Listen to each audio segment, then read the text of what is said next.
Pán doktor Marták, pán riaditeľ, čo sa stalo? Začína sa naše povstanie. Verím, že každý Slovák vie, kde je jeho miesto. Týmto Slovenské komorné divadlo rozpúšťam. Ak Boh dá, verím, že sa zídeme po všetkom všetci zasa v tomto divadle. Ak Boh dá.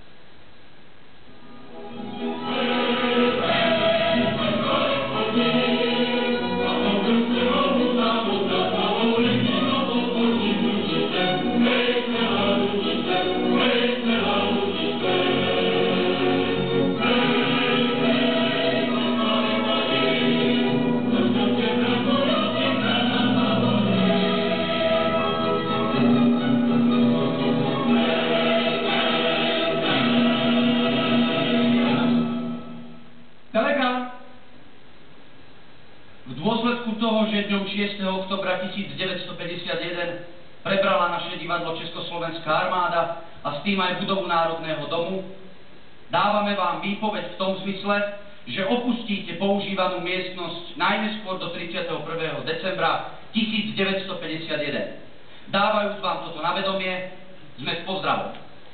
5-ročníci, úspech! Podpísaný Ivan Turzo, národný správca, Národný dom, účastivná spoločnosť. V Martine 8. októbra 1951. Zápisnica z pohovoru osadenstva divadla armády v Martine s generálom Jeleňom z príležitosti jeho návštevy konanej dňa 26. októbra 1951. Úloha generála prevádza sovietský človek.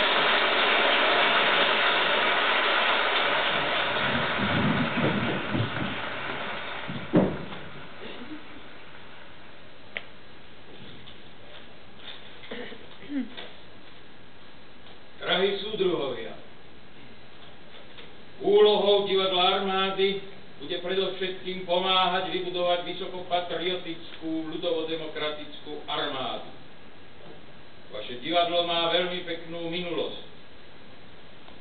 No, pri vstupe do vášho divadla mal som prvý dojem ten, že vaše priestory sú začmudené, že nie sú dosť vhodné a že by bolo treba zabezpečiť lepšie materiálne podmienky.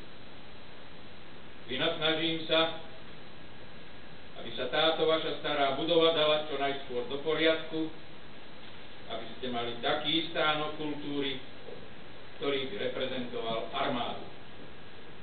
Divák, ktorý vstúpi do divadla armády, už pri vstupe musí mať pocit sily a pevnosti. To by bol prvý krok. Druhá vec je, aby sme čo najrýchlejšie mali schválenú systemizáciu. Súdruh minister už systemizáciu schválil v armádnom rozkaze a bude počítať 120 ľudí. Ďalej vám musíme pomôcť po kádrovej stránke. Vaša doterajšia činnosť sa musí trochu preorientovať, aby ste lepšie poznali potreby vojáka a armády, aby naši vojáci videli veľké perspektívy budovania socializmu, aby boli uvedomení. My si nevieme predstaviť umelca divadla armády, ktorý by nebol politicky vyspelý. Dávame možnosť a perspektívu dostať sa do radov strany. Do vášho umeleckého života nechceme zasahovať, ale na druhej strane budeme veľmi radi, keď sa súdruhovia, ktorí majú k tomuto pomer, prihlásia do armády a budú systemizovať. Teraz bude pred nami niekoľko vážnych, konkrétnych úkolov. Ešte niekoľko slov na ospravedlnenie. My sme vás tu akosi národnili bez vášho súhlasu.